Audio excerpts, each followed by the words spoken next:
So Montana is a great place to make whiskey.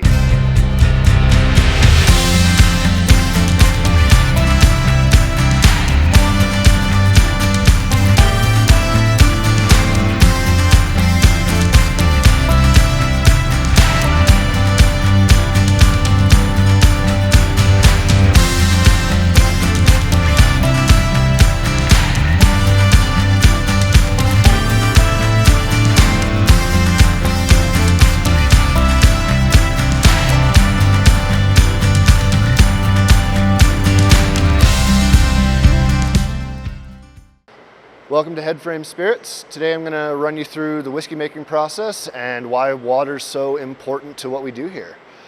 So at the core, whiskey is taking grain and extracting sugars from it and turning it into alcohol. So first we take grain, add it to hot water, we let enzymes go to work and break down starches into simple sugars. From there we'll add yeast, ferment it, and let it sit for 4 days. While it's doing that, that yeast is going to convert all the sugars into alcohol and carbon dioxide. We're going to pump that liquid, that mash, into the still and heat it up so that we can extract the alcohol off while leaving the water behind. And then we'll collect all of that distillate, all that new make whiskey, and we'll proof it down using water. We'll put it into a barrel, and then we'll let it sit for 4 or 5 years.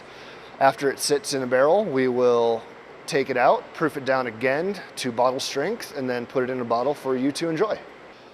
So if we took water from 4 different corners of Montana and did the same mash, the same distillation, same barrel aging, we may end up with 4 different whiskeys at the end because the water has such an important impact on the flavor of our whiskey from the beginning to the end.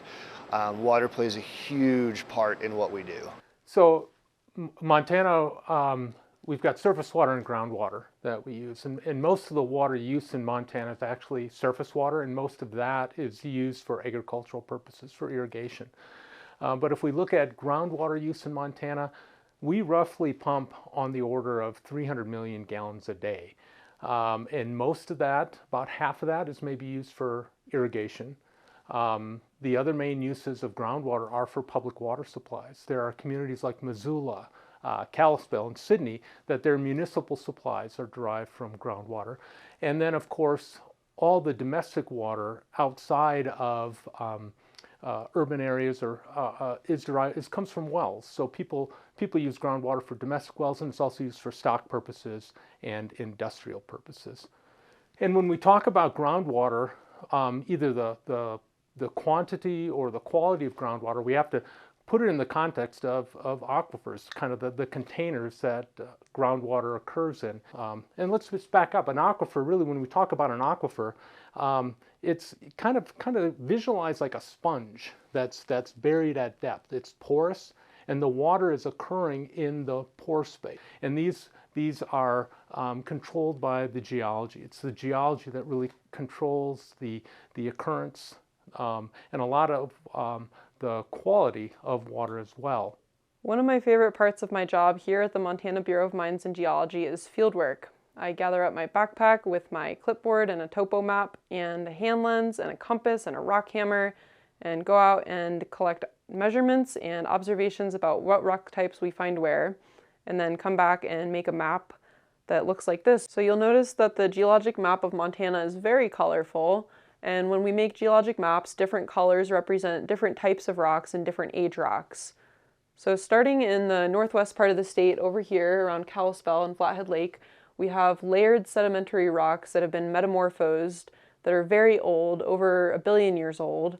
And then moving a little bit further east, we have lots of green rocks in the middle of Montana in the central part. And these are a little bit younger than these rocks. And then moving even further east in the easternmost part of the state, we have our even younger rocks that are in oranges and browns. And then sort of scattered all about, you have yellow and oranges on the map, and these are our youngest rocks that have been deposited most recently, and you often find these rocks around rivers and lakes. One of the things we use our geologic maps for is to create cross-sections. And a cross-section is like a slice through the top of the crust so that we can see what's underneath the subsurface. And one of the things we use cross-sections for is to help us find an aquifer. It's important to recognize that water is considered the sort of the universal solvent. It wants to dissolve stuff. So as this water falls to the surface, infiltrates into soil, interacts with the minerals, and actually interacts with the geologic material within the aquifers, it's going to leach out any of the soluble salts, minerals that are in there. The western third of Montana is very mountainous, and these mountains formed during a mountain building event called an orogeny that lasted from about 130 to 50 million years ago. During this 80 million year period, two plates are coming together. One is sliding beneath the other in a process called subduction, and when you subduct one plate, the crust buckles and deforms, and this is how you create a mountain range. And so geology also plays a key role in determining the nature of the water quality. Different rock units are composed of different geologic materials which will impart different water chemistry to water that's moving through it.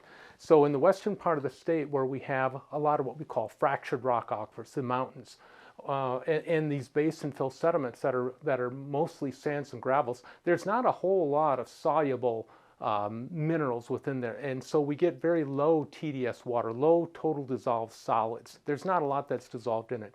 As we moved into the eastern part of the state, where we have some of these sedimentary bedrock aquifers, these were actually deposited at the bottom of an ancient seabeds. There's a lot more soluble salts, if you will, soluble minerals within these formations, and they typically have higher total dissolved solids contents. So if you look at some of the data we have at the Bureau of Mines and Geology, where we have sampled groundwater across the state, we generally see that west of the Continental Divide, it's typically dilute, low total dissolved solids, low TDS water. In the eastern part of the state, the total dissolved solids concentrations of the groundwater is much higher. What can I get you? I'm thinking something clean, something urban. So I have Butte Tap, Okay. I have reverse osmosis from Montana Tech, and I also have Helena Tap. So I'm thinking nothing from Helena, urban but not urbane. And you? Do you have anything with this in it? We're in western Montana. I don't serve any of that shale swill here, but try this. This is from a spring hosted with ancient metapelites.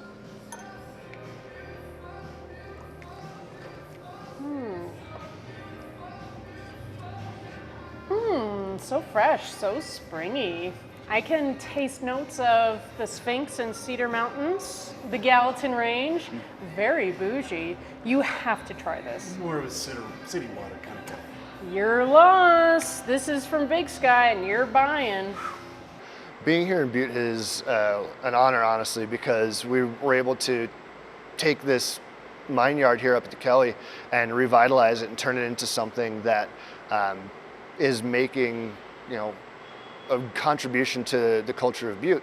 And we also have access to clean, abundant water that is so important to making our award-winning spirits that, making it somewhere else just wouldn't be the same. We have all kinds of grains grown right here in our backyard. We can get barley, wheat, rye, corn, within a day's drive of us at the most. So in Butte, the municipal supply is derived from surface water. So surface water originates as precipitation, either rainfall, snowfall. In western Montana, we're kind of a snowmelt dominated system.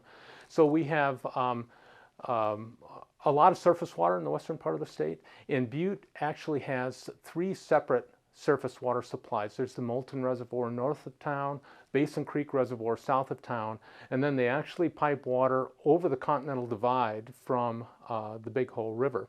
So we've got these surface water sources, but it's important to recognize the connection between groundwater and surface water resources. in Montana, if you look at the average annual flow of a typical stream, roughly half of that is actually derived from groundwater. It's groundwater. Groundwater is seeping into these rivers. They're called gaining streams. So right now, when we're filming this, it's below zero. The snow has covered the landscape. All that water is locked up right now as snow and ice, but we still have water flowing in the streams.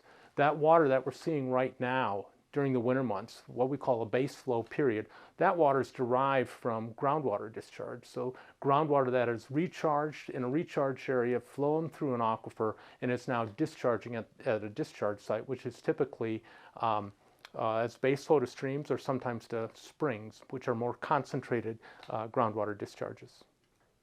You'll notice in the southwestern part of Montana, there is a lot of red, and the red represents igneous rocks. And you'll notice also that Butte and Anaconda are within this red area, and this is an old magma chamber, and we call this the boulder batholith. So for the fermentation process, we use city water because the yeast needs some of the nutrients that are in there to actually grow and stay healthy.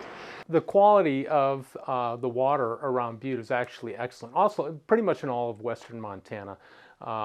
Again, a lot of it is derived from snowmelt, so we're talking very few impurities. After the distillation process, we use reverse osmosis water. Reverse osmosis essentially being the process of concentrating any impurities in our water source and removing them so that we get pure water out at the end. So we use that for proofing down, going into barrel and going into bottle, because there's fluctuations in our water source throughout the year. As the seasons change, heat, water runoff, all these other things change the makeup of our water, even though city water is regulated to a certain extent. And so by removing all of these impurities through the reverse osmosis process, we can take the water through the different seasons and make sure that we're not changing the flavor profile of our whiskey throughout the year. So proof is a measure of the concentration of alcohol in your spirit. So we're coming off the still at 140 proof. In order to go into barrel, it has to be below 125 proof due to federal regulations. So we will add that reverse osmosis water that we talked about to bring it down below 125. Once we're done aging the whiskey and we take it out, we'll proof it down to bottle strength depending on what we're bottling. So for our Never Sweat whiskey, it is 80 proof or 40% alcohol by volume. And so one of my favorite parts of making a new product or releasing a new product is sitting down and figuring out what proof we want to release it at. And it's amazing the differences that we get in flavor between things that are so close in alcohol percent. Something that is, right at 100 could be exactly where we want it, but you proof down to 95. It's only 2.5% difference on alcohol, and it could be completely wrong. So finding the right spot is honestly a lot of fun. Plus, we get to drink. This just isn't working for me. I need something harder. I thought you might say that. Midnight Forest.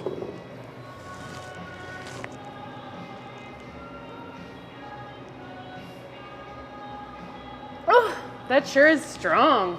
Yeah. I think we need to open this up, huh? I agree. You can't just pour a random water into that whiskey.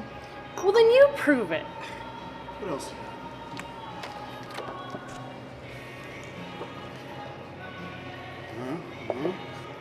See a little spring hill here from Anaconda? That ought to open it right up. Oh yeah, lots of calcium and dissolved solids. Nah, I don't like that. How do you say it? Natural mouthfeel. No, that's good to know. Well, this is Headframe's reverse osmosis. Pure, pretty much nothing in it. Sure. Virtually no dissolved solids. Pretty much pure. Try that.